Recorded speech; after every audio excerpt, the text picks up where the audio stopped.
Buenas noches para todos y gracias por estar en esta presentación de el libro Tantas vueltas para llegar a casa de Carolina Ponce de León. Gracias al Espacio Odeón y por supuesto a Esfera Pública por la generosidad de retransmitir esta presentación y también a la librería Lerner y en todas las redes de Planeta de Libros estamos presentando y vamos a asistir a esta conversación. Carolina Ponce es curadora, investigadora, historiadora del arte, es una figura bastante conocida en las artes plásticas colombianas, tanto en lo que ha hecho aquí en Colombia como lo que hizo por fuera en el Museo del Barrio y la Galería de la Raza de San Francisco.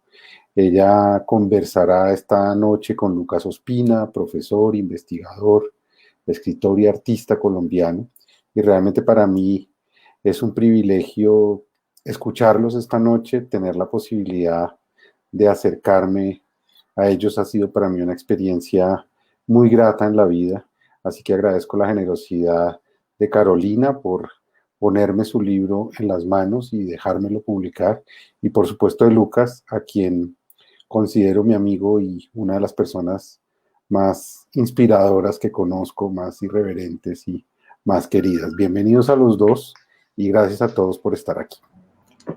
Que tengan una charla chévere. Gracias. Gracias. Me encanta este cielo. Sí, ahí irá cayendo, vamos a ver qué va pasando hoy. Me irá iluminando la pantalla, pero también como para hablar de este libro iluminado. Y veo entonces, Carolina, que te mandaste a hacer un libro y tantas vueltas para llegar a casa, y hoy estamos habitando el libro, y creo que lo estamos habitando aún más porque se trata de un libro de memorias, ¿sí?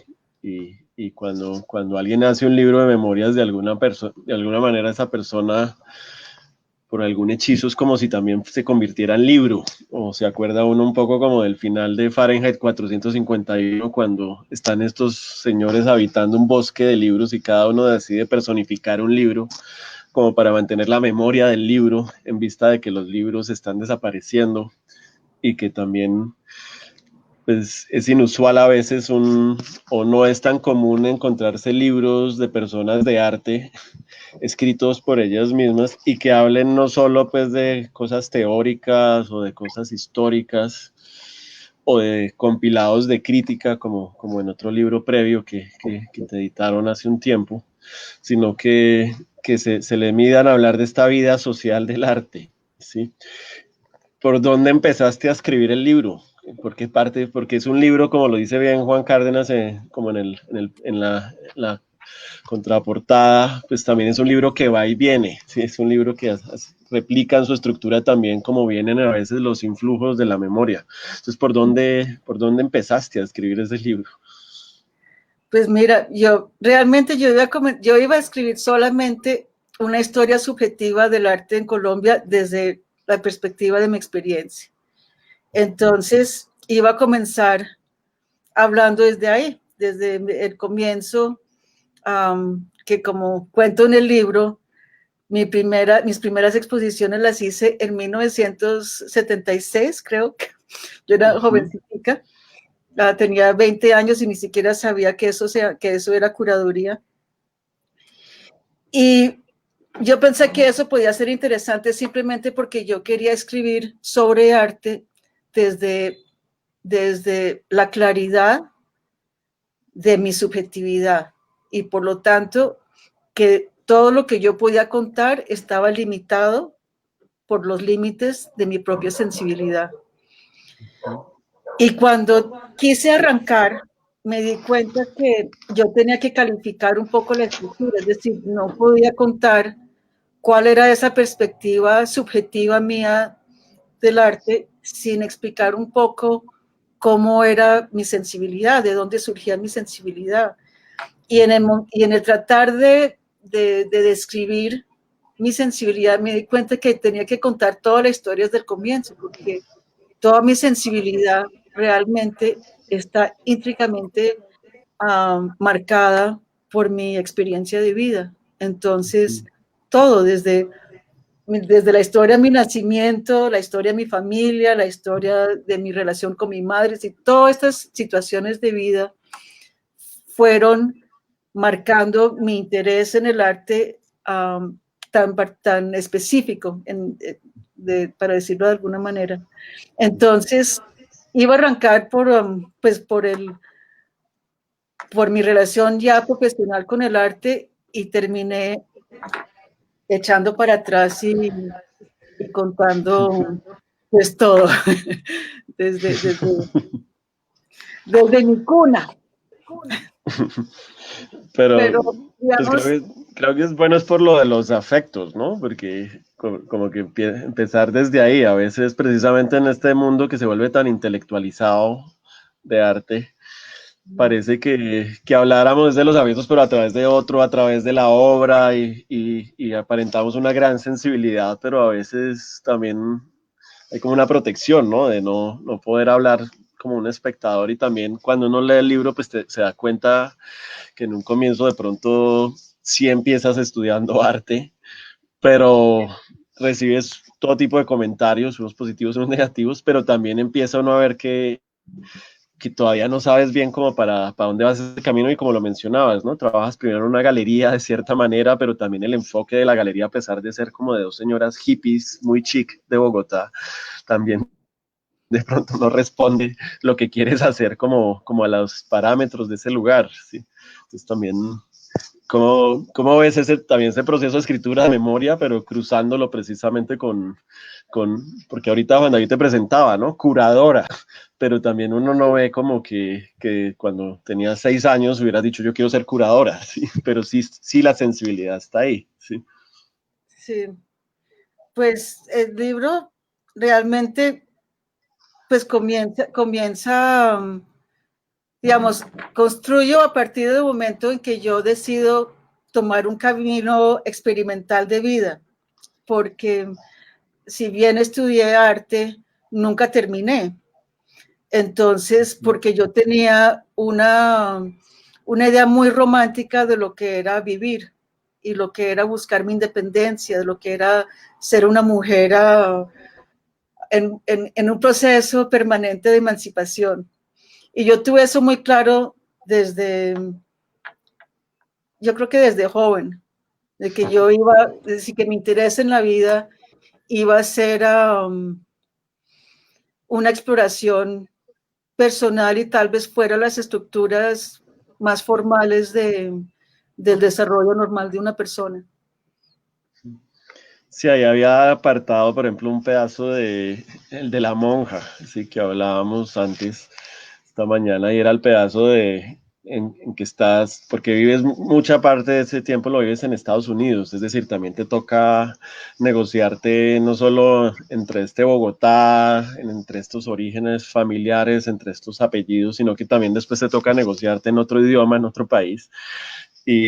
Por ejemplo, hay un pedazo en que estás en un colegio como de monjas en Nueva York, y mencionas que sientes, voy a leer un pedazo, ¿sí? Dice, estaba sintiendo una picazón en la espalda que logré calmar rascándome contra la corteza de un árbol, y zas en la cara.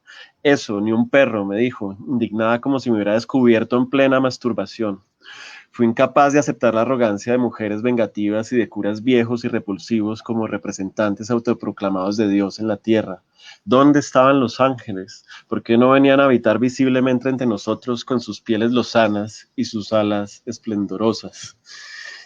Y en ese pues veo precisamente es que por supuesto que es un proceso de emancipación, pero es de emancipación a los golpes, porque siempre como que entras a un sitio con el idealismo y después hay algo que no cuadra, ¿sí? Y también creo que en tu generación ese descuadre es aún más grande, ¿sí? Porque si es la generación donde no necesariamente la música que oyen los hijos es la música que usan los papás, no necesariamente las herramientas que usan los hijos son las herramientas que usan los papás. Entonces también ese descuadre también es más grande también a nivel generacional que las generaciones que vienen después, ¿sí? Pues hay una cosa ahí, porque yo voy a crear un poco como una línea de tiempo, y es que mi mamá fue diplomática y periodista, pero por ser diplomática nosotros nos fuimos de Colombia cuando yo tenía 9 meses de nacida. Entonces yo me crié en Estados Unidos hasta los 11 años.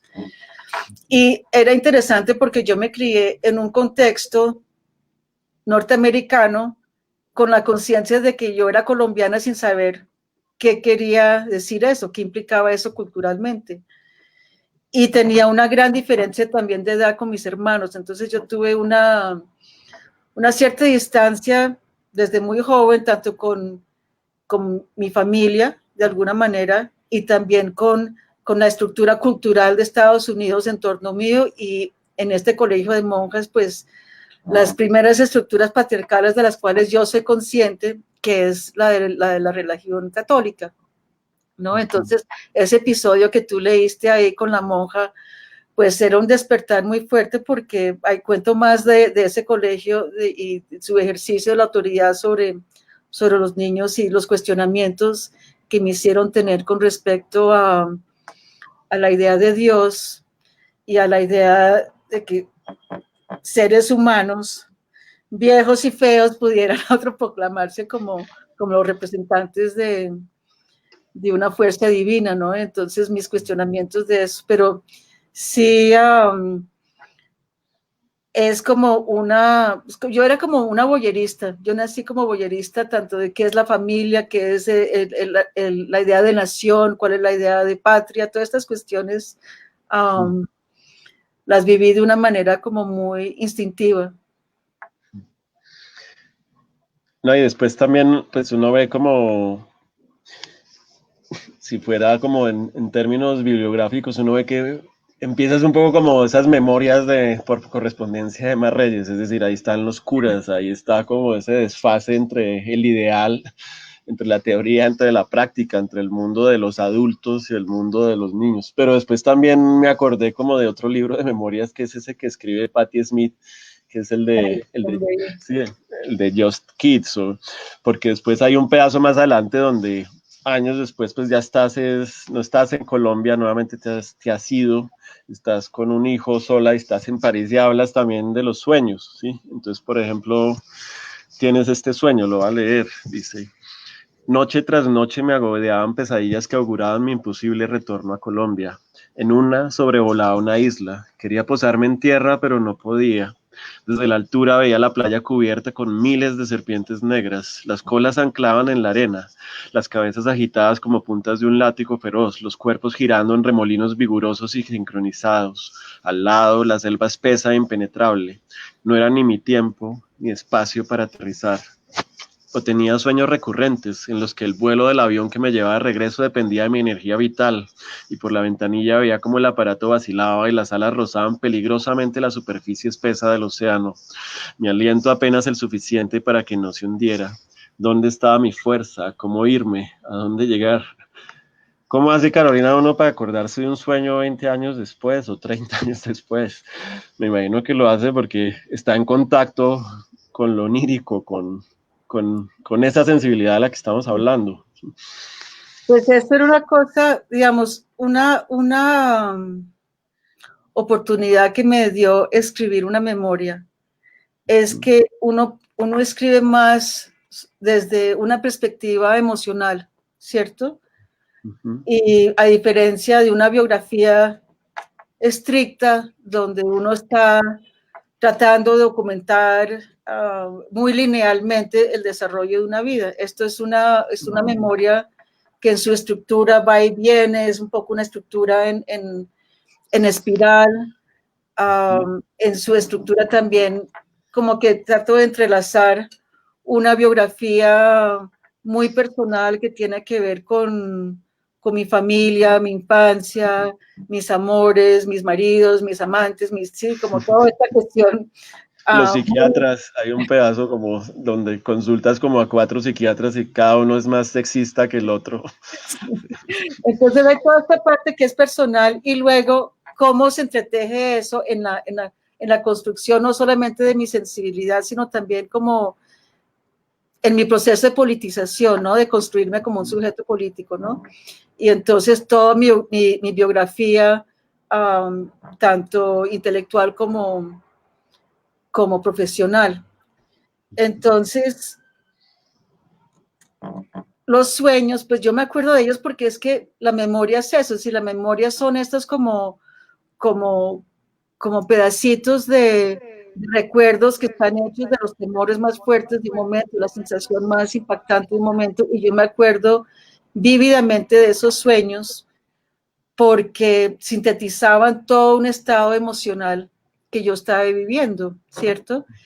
Y me acuerdo de ellos como también me acuerdo en algún momento de un sueño que tuvo también mi hijo, porque me impactó el significado que tenía ese sueño dentro de una mapa más grande de lo que era mi vida en ese momento.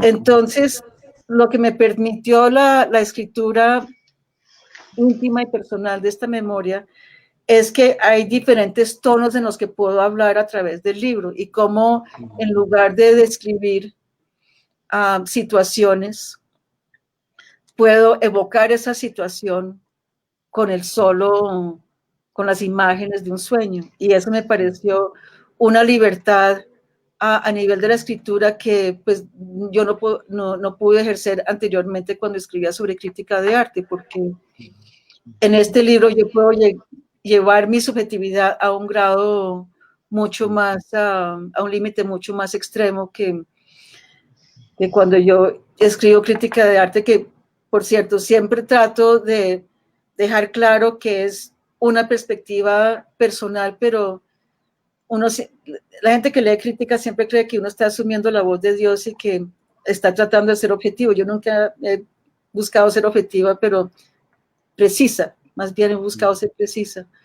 Pero es eso, digamos, para poder escribir un sueño y acordarme un sueño es porque representaron momentos muy fuertes en mi vida emocional y esos sueños se quedaron grabados como íconos emblemáticos. Y también, pues escribir también es como un acto, sobre todo memorias, es como un acto también de privación sensorial, digo, en la medida en que seguro le tuviste que decir durante estos años que escribiste el libro, o durante estos últimos tiempos le tuviste que decir a mucha gente, me tengo que ir a encerrar a escribir, o me voy a encerrar a escribir. No dije nada, me encerré. Y cuando levanté la cabeza, estábamos en plena pandemia. Entonces, yo llevaba un encierro ya como de un año largo, porque realmente para poder regresar, es como si uno hubiera hecho esas hipnosis donde uno hace regresiones en el tiempo, pues me tocó hacer eso para poder recuperar la persona que era en ese momento, ¿no? Y recordar la memoria del cuerpo, recordar la memoria de las palabras que se dijeron, las imágenes que viví. Entonces, eso fue un proceso muy fuerte y no podía realmente parar la escritura y salir al mundo porque era demasiado, el choque de tiempos era demasiado fuerte para mí. Entonces, realmente yo tuve que irme a encerrar para escribir el libro. No encontré otra manera de hacerlo. Sí, pero eso digo es que también en esta época, pues sentarse a escribir las memorias, muchas personas no lo pueden hacer porque pensarán que ya con lo que pusieron en Facebook, ya ahí quedaron las memorias, o con el video que acaban de sacar en TikTok, o con el trino que pusieron por la mañana y que después alguien se dedique a recoger esa cantidad de hashtags y ahí ya quedaron las memorias. Pero también creo es que si al libro se le siente esa cosa de estar a solas, acordándose de algo. Por eso traje a colación lo de los sueños, porque los sueños también son un espacio de privación sensorial, pero al igual lo emocional es eso, ¿no? Todas las emociones que uno tiene en la vida, así vengan de un sueño, vengan de una película, vengan de una exposición, todas en lo emocional registran como verdad. Sí, a las emociones no les importa si vinieron de un libro o si vinieron de un rompimiento amoroso, ¿sí? Bien, todas registran en el cuerpo como verdad, y en el libro lo que me gusta es eso, digamos, hay una cantidad de épocas en que yo no tenía muy claro cómo podía ser la escena de Bogotá entre coger un bus de Rosales al centro y lo que marcaba eso en Bogotá. Y por ejemplo, ese es uno de los comienzos del libro, ¿no? Como una especie de desclasamiento en vez de coger para el norte, en vez de coger para un matrimonio seguro, en vez de coger para el camino de muchas de tus primas, que también se casaban pero se divorciaban por desamor, coger hacia el centro y enfrentarlo, todo lo que trae el centro, ¿sí? Y ese regalo como de esa memoria de ese centro en ese tiempo, pues también es muy valiosa, ¿sí? Como verlos, sentir los gamines ahí, sentir el bus, sentir como dónde vivías, ¿sí? Sentir la Galería Belarca en ese momento, todo eso. Sí, eso es extraordinario porque también para mí ver hacia atrás ese momento, es decir, yo tenía una idea totalmente romántica de lo que era irme a vivir al centro, es decir, era fascinante para mí dejar la casa de mi abuela en el Retiro e irme a vivir al mugre del centro de Bogotá y a esa como tensión urbana de peligro eminente. Y en cambio para mí eso es una cosa fascinante y viéndome como una mujer joven de 19 años haciendo eso, pues es como si yo también al escribir estuviera tratando de entender mis propios enigmas. ¿Quién era esa mujer? ¿Quién era yo para que el centro de Bogotá fuera lo más fascinante para mí? Después de haber vivido en Nueva York y París, y llego yo y lo máximo era ir a vivir al centro. Y era fascinante porque como la vida tiene sus momentos mágicos, pues yo me fui a vivir encima de la Galería Belarca, que era la galería más importante que había en Bogotá, porque era la que estaba mostrando realmente los artistas más, más atrevidos, y Bernardo Salcedo y Antonio Caro y Beatriz González, es decir, realmente era la galería que estaba atreviéndose a mostrar un arte que no era necesariamente comercial, y ahí es donde yo llego. Entonces, para mí es absolutamente increíble que yo llegué ahí y que por haber llegado ahí, eso me enrumbó de cierta manera. Sí, ¿qué hubiera pasado si yo me hubiera ido? Porque una de mis grandes pasiones cuando era más joven era también el teatro. Y yo moría por ser dramaturga. Entonces yo me pregunto, ¿qué hubiera pasado si en lugar de llegar a la Belarca yo hubiera llegado a vivir ahí al lado del Teatro Libre o del TPB o una cosa de esas? Sí, de la Candelaria. Y la calidad sería que mi vida se iría por otros rumbos. Entonces, esos juegos como del destino son curiosos también y entonces... Pero también creo que es bonito también es porque pues llegas ahí, obviamente después también te vas al norte y me acuerdo que te echan de una casa por llevar la revista alternativa a esa casa en el norte y eso al parecer es inconcebible, llevar la revista alternativa allá. Pero después también más adelante vuelves otra vez al centro, no en esta última avenida, sino vuelves al centro y también ahí conectas pues con una cantidad de gente, conectas con María Teresa Incapié, conectas con las personas, con Rolf y Heidi Alberjane de Mapateatro, conectas con José Alejandro Restrepo, el libro también tiene una foto muy bonita de una fotoagüita y sales con José Antonio Suárez y Eduardo Pradilla, sí. Ahí como en esa arqueología de la fotografía antes de la fotografía, ¿sí? Entonces... Pero digo, es que todos esos retornos al centro, así sea también volver a casa, también lo que me gusta es que también el rol que empiezas a encontrar es ese rol del que también acompaña a una generación de artistas, que también a veces eso es una manera de hablar de un crítico o de hablar de un curador, es el que acompaña también a una cantidad de gente y los acompaña porque también en ese momento...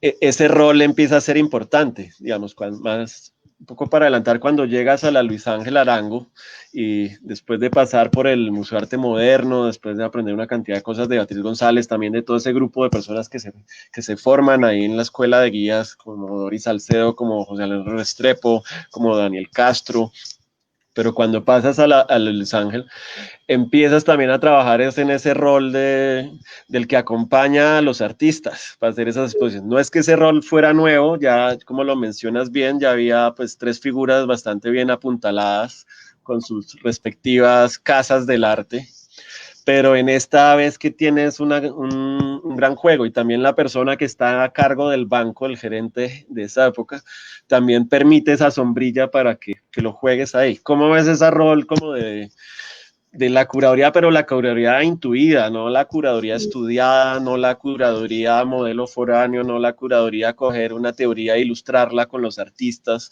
sino la curaduría también como codo a codo, la curaduría coaprendida con toda una generación. Pues eso fue una cosa muy increíble del programa de Nuevos Nombres que creé en el 85 cuando ya comencé mi trabajo en el banco. Porque, bueno, digamos, estaba esa vida en la Candelaria, donde en una casa, en la esquina de la 11 con Segunda, vivían Tere Hincapié con José Alejandro Restrepo, Heidi Abderhalden, Rolf, Susana Carrié, Álvaro Restrepo, de la escuela del Colegio del Cuerpo. Y mi hijo se volvió muy amigo de Santiago Zuluaga, que era el hijo de María Teresa Hincapié. Entonces era una convivencia, es decir, había no solamente una cuestión de que nos identificábamos porque todos estábamos como formando esa nueva brigada de cambio generacional, sino también porque pues Santiago desayunaba en mi casa todos los días y cenaba en mi casa todos los días y hasta muchas veces yo le lavé la ropa en mi casa porque María Teresa pues tenía como... Pues también la vida de los colegios, ¿no? La vida de dos mamás sin una figura que a nadie que ayude en la casa y pues hay que ayudarse, ¿no? Y entonces pues esa intimidad pues era una cosa maravillosa y también decir, ese momento para mí, mediados de los 80, comienzos de los 90, cuando surgió Nuevos Nombres, era un momento de mucha mística porque nadie se imaginaba también qué implicaba esta transición generacional, porque realmente, si bien Eduardo hizo, por ejemplo, todos esos salones Atenas donde él buscaba lo más transgresor dentro del arte colombiano. Eduardo Serrano, ¿no? Hay que Eduardo decir, Serrano, sí. La gente que no... sí, Eduardo Serrano. No se había gestado realmente un giro total del campo del arte. Y yo creo que cuando surgió la generación de Heidi, Rolf Abderhalden, José Alejandro, María Teresa Hincapié, Doris Salcedo, el campo realmente sí hizo así, hizo un vuelco enorme. Entonces, el hacer curaduría desde un espíritu generacional, desde una sensación en que yo les hacía un acompañamiento, pero ellos también a mí, porque mis conversaciones eran siempre, es decir, el diálogo intelectual entre todos era muy fuerte, era muy importante porque yo creo que éramos conscientes de los cambios que queríamos hacer dentro del medio artístico, los cambios de valores, y era un cambio grande porque todavía lo predominante, especialmente a nivel institucional y a nivel de la crítica, era una especie de modernismo tardío o una especie de posmodernidad que no tenía como la intención de crítica que tuvo esta nueva generación. Entonces, era emocionante, entre esa cosa muy personal y los cambios que se vinieron, No, y eso uno lo ve en tu escritura de crítica, que no es solo una escritura como para intentar comprender una obra, ¿sí? Y también marcar diferencias desde lo subjetivo con eso, digamos, en el pedazo en que le dedicas a María Teresa Hincapié. Es muy bonito ese pedazo porque mencionas como todo el compañerismo, mencionas las obras que hace, las describes muy bien, una cosa es una cosa y le das una lectura casera importante y de cada objeto, y también mencionas como si bien de pronto no podías acompañarla a ella totalmente en su noción espiritual del mundo, en ese vanguardismo, sí la podías acompañar como en sentir que ella sí habitaba los sitios, ¿sí? Sí. Y entonces también me gusta que no es como simplemente escribirle el texto para para ilustrar lo que dice el artista, darle un bagaje teórico o darle un sello de aprobación curatorial, sino que en este marcas como esas distancias. También hay como otro eje paralelo también que va con el libro, que es con Doris Salcedo, ¿no? Que mencionas también todo ese recorrido. Digamos, hay una escena memorable donde uno muestras cómo baila Doris Salcedo y baila maravilloso. Yo quisiera bailar así, sí, y bailar así de solo y totalmente metido en lo suyo. Pero también muestras también como ese ir y venir de esas relaciones, sí, como de esa compañía. Pero un poco a lo que iba es que en tu escritura de crítica, siempre cuando uno lee estás diciendo es que las formas en que se hacen las cosas ahora, se hacían antes, ya no corresponden con lo que está queriendo hacer esta generación, ¿sí? Es decir, estás tratando de liberar un impulso que está constreñido en una sola cosa. Por ejemplo, cuando uno mira lo que hiciste con Nuevos Nombres, ese programa es importante es porque precisamente por la selección curatorial, porque no había mucho, eran poquitos artistas en cada exposición, a veces eran 2, a veces eran 4, pero si uno lo contrasta con lo que sucede ahora, donde al parecer la exposición curatorial masiva en un museo está simplemente para poder que los artistas pongan en su hoja de vida que pasaron por esa limusina que es el museo y esa obra después salga a la feria, ¿sí? Mientras que en la estructura que tú creaste, sí uno sentía que había una lectura pausada, una lectura hecha con tiempo, y espacialmente la institución era, o es, si ese programa sigue, porque cada vez se ha vuelto más esporádico desde la autodonación Botero, ¿sí? Pero uno veía que sí le encontraste la estructura a eso. Lo mismo cuando criticabas el mercado, no es desde una noción como trasnochada, reaccionaria, sí, anticapitalista, sino que lo que estás mostrando es cómo realmente eso influye sobre el sentido de las obras, ¿sí? Entonces, me gusta es como precisamente esa sensibilidad de encontrar de pronto un juego que no conocías muy bien, en el que estás entrando, pero siempre en ese juego tratas como de meterle un grano de arena a ese mecanismo a ver qué le pasa, ¿sí? Bien sea a ver si ese mecanismo se reinventa o qué le pasa. ¿Cómo es como esa constante ahí? Yo tuve mucha suerte con el programa de Nuevos Nombres porque yo fui la curadora exclusiva durante los 10 años en que existió el programa mientras que yo estaba en Luis Ángel.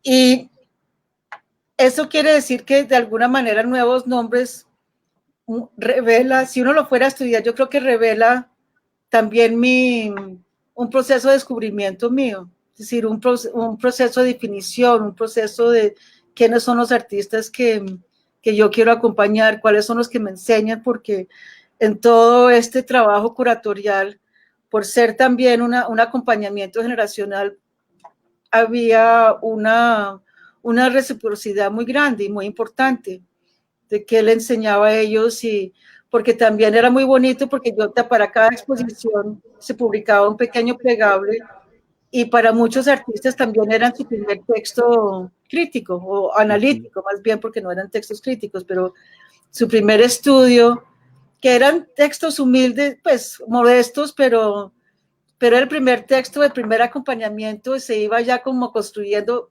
carreras que no sabemos para dónde ir. Es decir, cuando yo le hice la exposición de Doris tenía de pronto 23 años.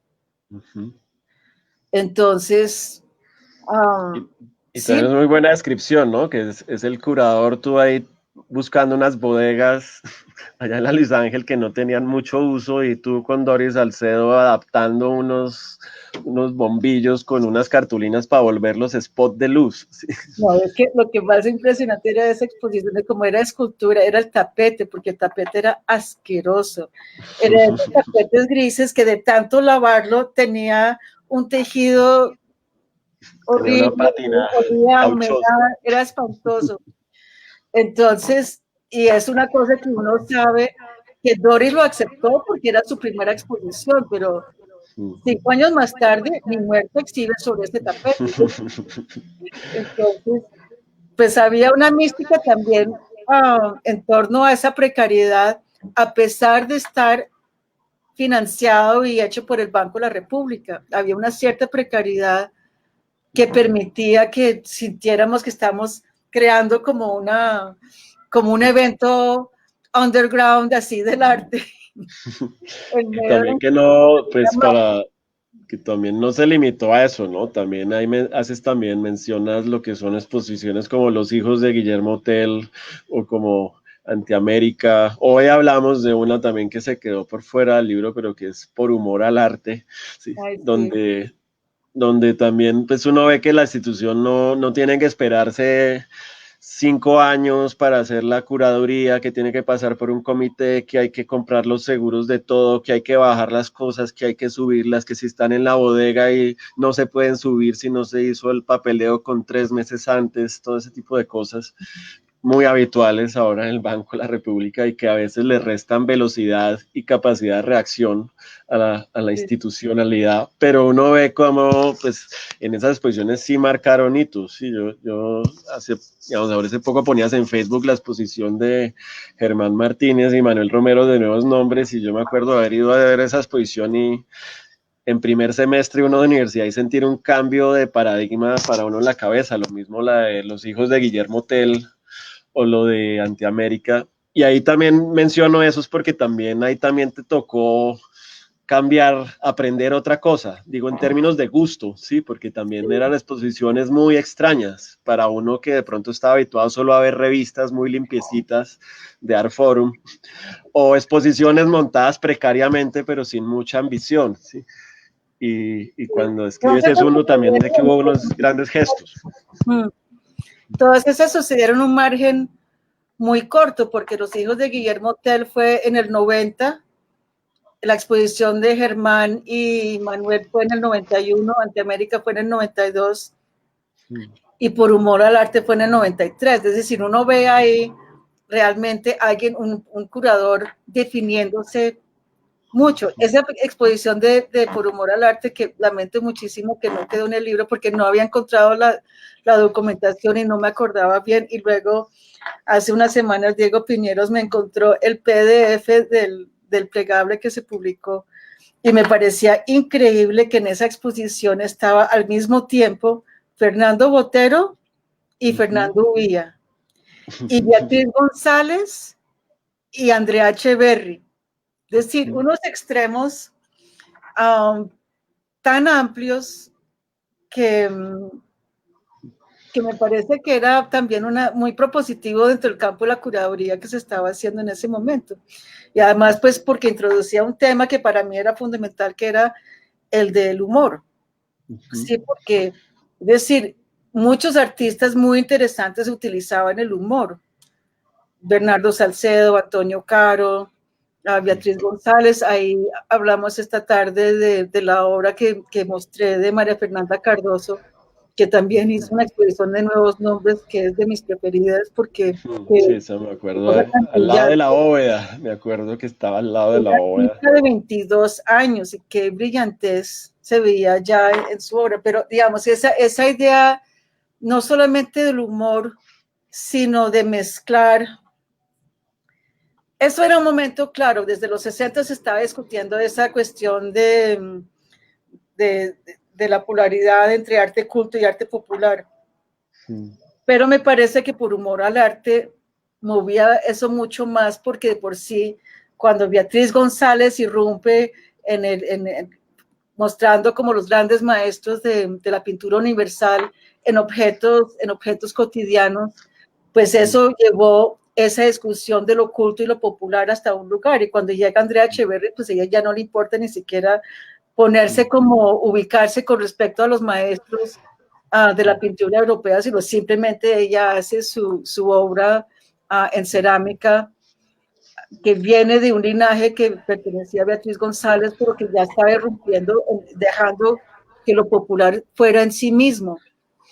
No, y también que el humor de las instituciones pues es muy predecible, ¿sí? Parece que se limitara como a hacer un árbol de Navidad, a celebrar el Halloween, pero el humor, ya poner en práctica el humor desde lo institucional, pues también esa mezcla de los dos Fernandos, Huía y Botero, en una misma exposición, pues es muy bueno.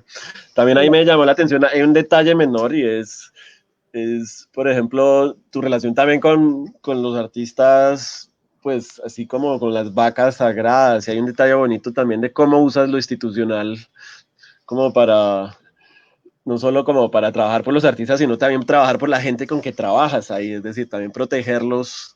Y hay, por ejemplo, un encontronazo que tienes como con Ramírez Villamizar, que al parecer no es muy amable con alguien con quien tú trabajas, que ocupa una posición inferior, y tú tomas una decisión. No sé si quieras contarlo tú, pero me pareció un muy buen ejercicio de política dentro de la institución. Lo digo es porque he visto muchos curadores que hablan de política, pero solo hablan de política y no ponen el juego político dentro de las relaciones políticas cuando trabajan dentro de una institución. Seguramente da miedo de perder el puesto, y esa me gustó lo que hiciste en ese momento.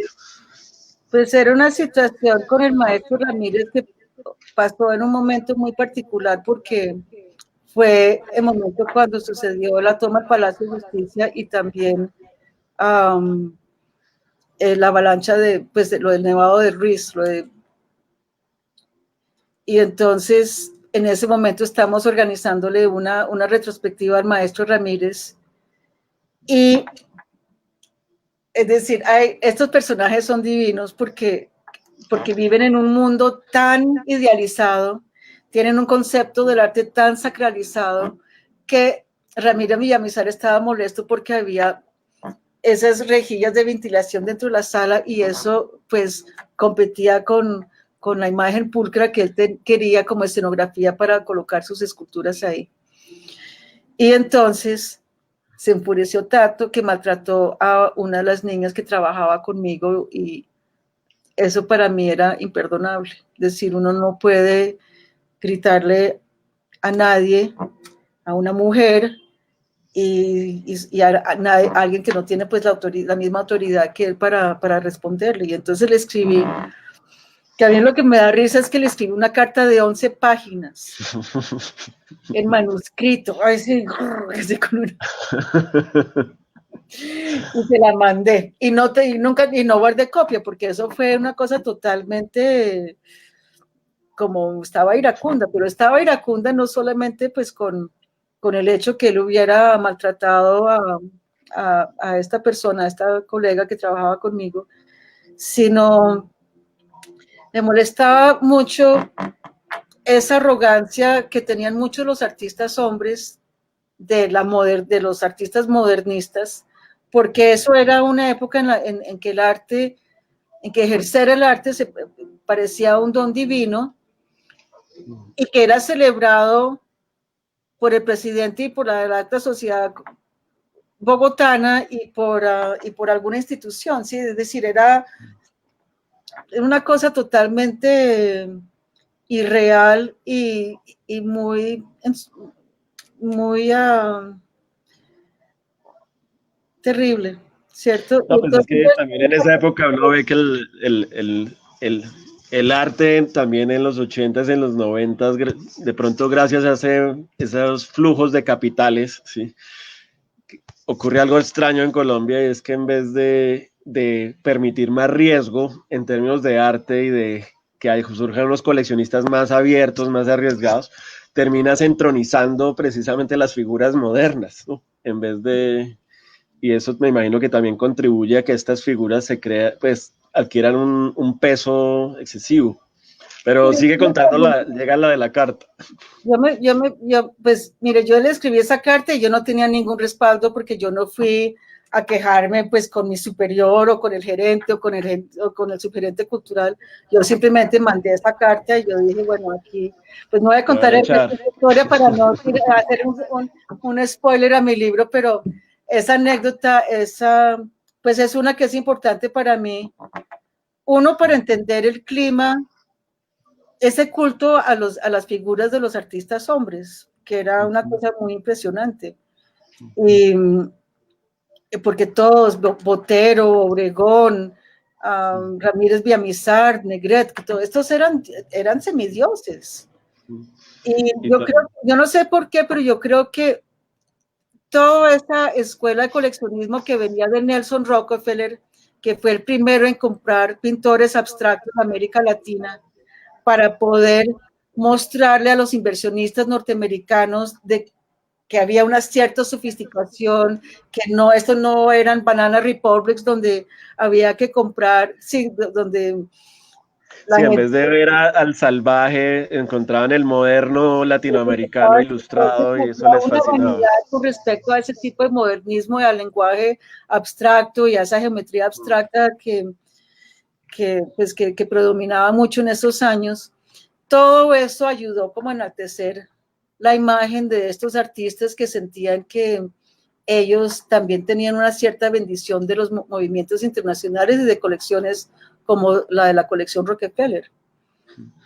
Y a ver, veo que también está pasando el tiempo y nos falta, sin dañar partes del libro, pero hay un cambio de tercio cuando te vas a Estados Unidos. Y uno ve que ahí te toca otra vez negociarte, ¿sí? Una vez renuncias al Banco de la República en parte porque ya eso empezaba a ser aburrido, también ya te empiezan a encargar unas exposiciones que pues ya haberse tragado la exposición de Botero pues ya era suficiente como para ahora seguir tragándose una cantidad de exposiciones institucionales y de esposas de grandes banqueros o de relaciones públicas.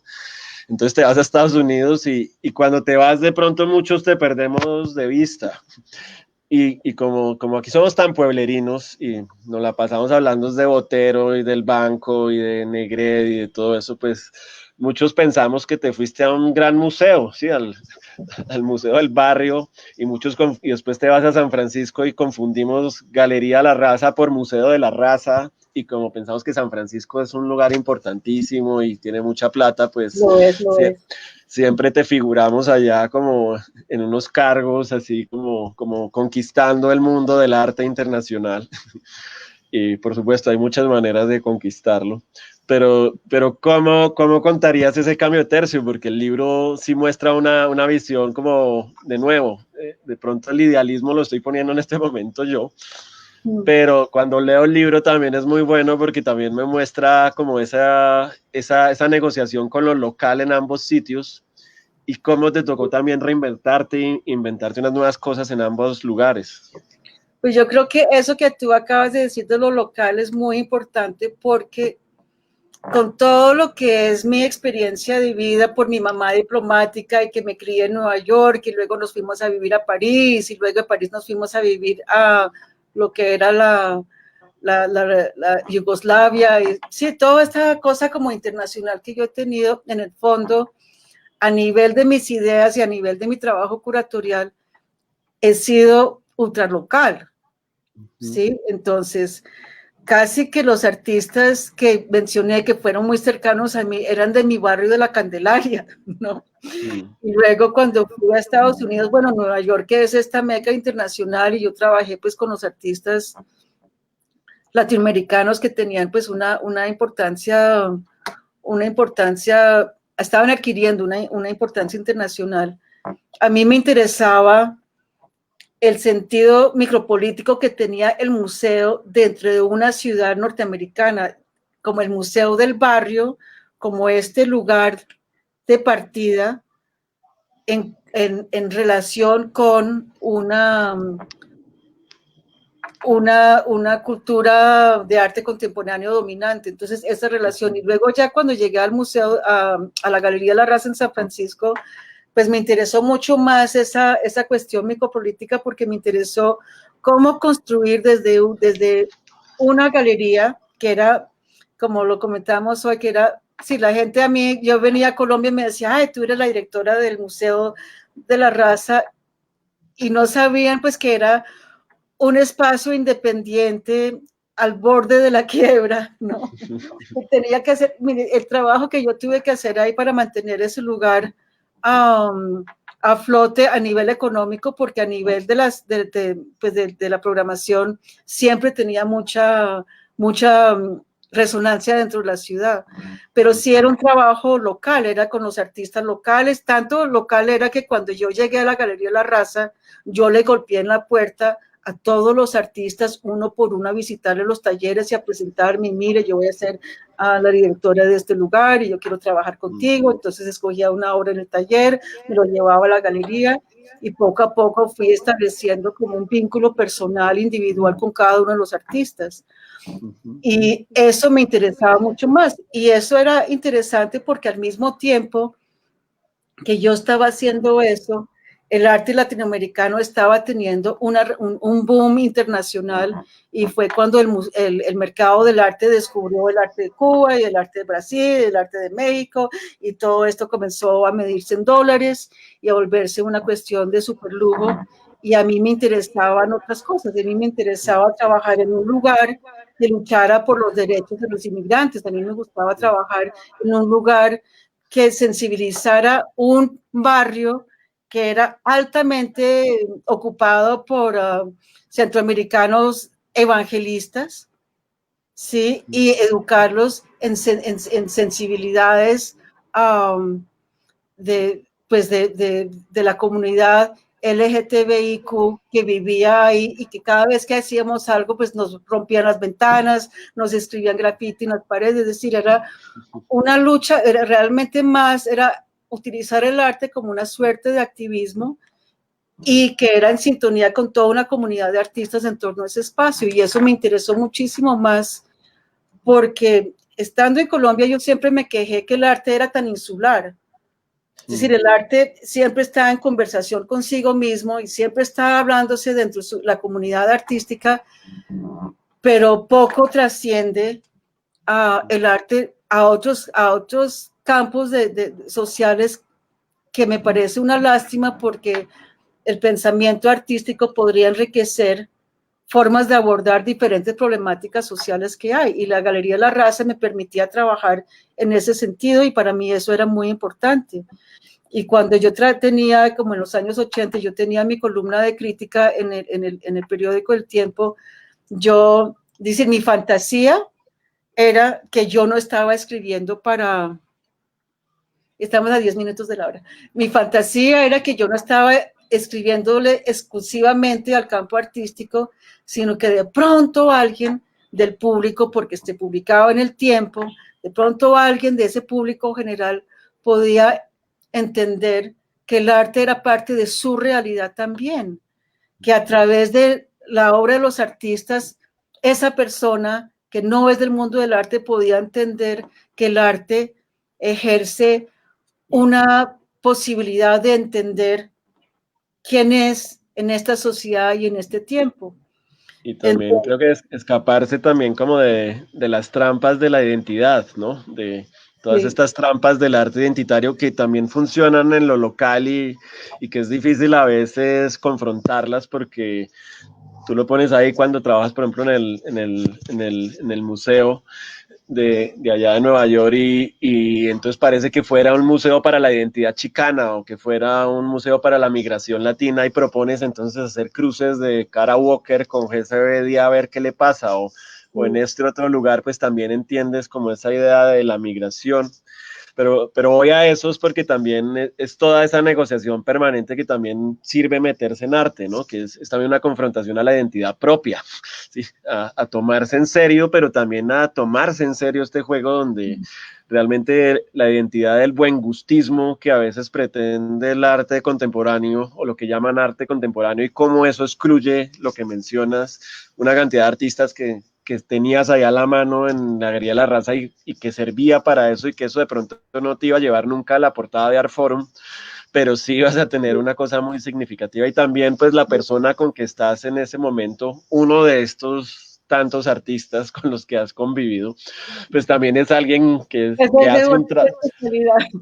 Sí, que es también alguien que todo el tiempo está como en esa negociación de identidad, ¿no? Y eso me parece muy potente, me parece muy bueno. Sí, no sé qué comentar. No, eso. Pues, también me acordaba. Por ejemplo, esas exposiciones que tú mencionas ahí, que yo le propuse al Museo del Barrio, y que finalmente no lo hicieron, porque el Museo del Barrio nunca quiso tener artistas no puertorriqueños o no latinos en sus salas, porque iba a ser demasiado problemático. Y yo pensaba que, digamos, ¿cuáles son las estrategias de visibilización que tenemos? Si primero el arte latinoamericano siempre tiene que mostrar su tarjeta de presentación como latinoamericano, ¿sí? Entonces, al tener ese nombre pegado a lo que uno hace, de por sí ya comienza a construir muros a su alrededor. Por más de que haya un sex appeal producido por el mercado hacia ese tipo de arte. Pero yo quería romper, es decir, yo quería crear diálogos horizontales, porque de todas maneras lo latinoamericano en ese momento seguía siendo una subcategoría del arte contemporáneo.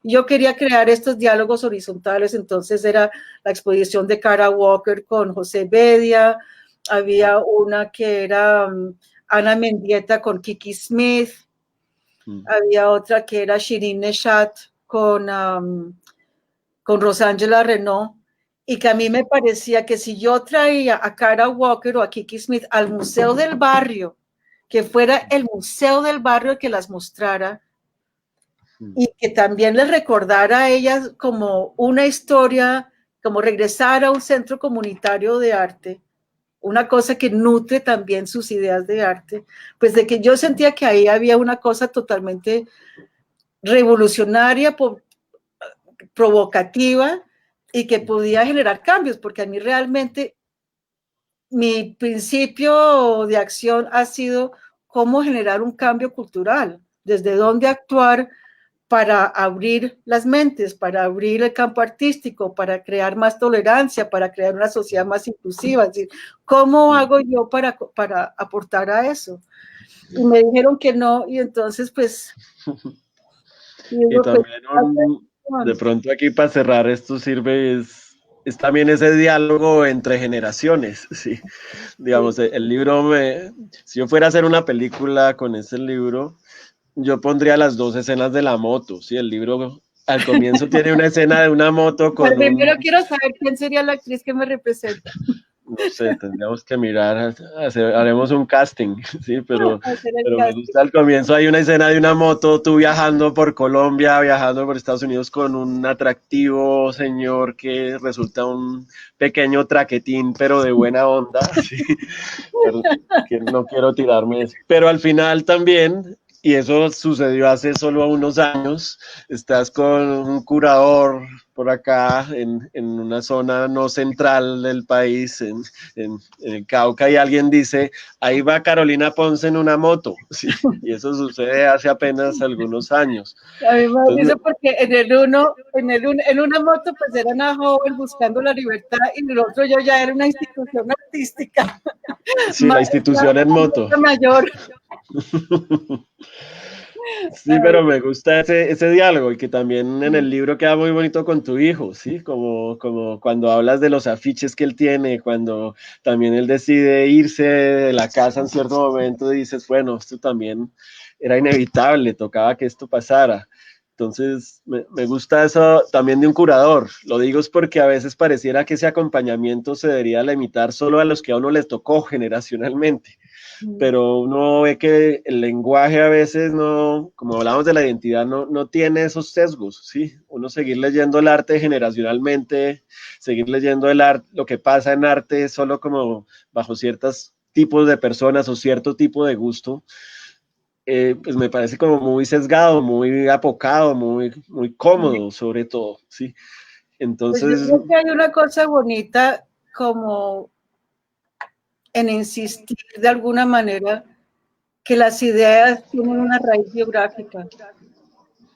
Sí, las ideas parten de experiencias vividas, parten del cuerpo, parten de deseos, parten de cosas, y la visión viene de eso y la comprensión viene de eso. Es decir, yo creo que eso es un poco lo que traté de sugerir contando el libro de esta manera, ¿no? De que todo evento biográfico nutre mis ideas, y cuando uno lee cualquier historiador, cualquier historia del arte, pues en esas historias también hay cuerpo y hay pasión y hay todas estas otras cosas, sino que están invisibilizadas porque no hay nada más como invisibilizado que la vida personal de un historiador o de un curador de arte, ¿no? Eso no... O también que la literatura de arte a veces es aburridísima, ¿sí? Porque Bueno, eso hay no muy lo poca es. literatura, sí, hay muy poca literatura sobre la vida social del arte. Digo, es que si uno hiciera un índice onomástico de este libro, pues ahí le van a salir una cantidad de cosas muy significativas, de personajes, y es un buen relato a este nivel, ¿sí? Como Sí. de ver cómo quedó jugado también a este nivel. Hay una cosa que quiero decir, Lucas, antes de que cerremos, Sí. y es una cosa que para mí es esencial, y es que también estos relatos son los relatos de una mujer. Es decir, todo el libro es un relato de una mujer, y una de las cosas por las cuales yo escribí este libro es porque nosotros vivimos en una sociedad donde quien tiene el verbo, quien tiene el don de la palabra, quien tiene la palabra, son otros, ¿sí? Son todas estas masculinidades y todas estas estructuras patriarcales con las cuales nos tropezamos. Y yo creo que yo quise hacer el libro de una mujer que cuenta su historia en este campo específico, porque creo que hay algo, y voy a decir una palabra que de pronto es vanidosa, pero yo creo que hay algo revolucionario importante en un gesto tan íntimo. No, y que no es... Era pública con algo tan íntimo. Sí. No, y que no es solo un libro sobre un quiebre generacional de tu generación con la de tus papás, es también un quiebre con esta cosa machista, patriarcal, con todas esas narraciones que generan una cantidad de culpas y de dolores y que a veces solo trabajando bien con otras personas, con los hijos, con lo que viene, se trata también de evitar una cantidad de dolores que no deberían haber pasado si hubiera habido simplemente estos actos de no silencio, estos actos de ahí quedó escrito, sí, ahí quedó escrito una cantidad de cosas que estoy seguro que muchas personas las leerán y sin haber pertenecido a lo que llamaría uno mundo del arte, pues creo que muchas mujeres también se van a identificar y yo como hijo también de una gran mujer también veo a mi mamá y también veo una cantidad de peleas que ella le ha tocado dar y eso es importante, sí, es importante. Tu mamá es de las mías. Sí, yo creo que yo me identifico mucho con tu mamá en muchas cosas, aunque tuvimos caminos diferentes, pero es como, hay de pronto gente que tú dices, ella es de las mías. Entonces, sí, Vicky divina.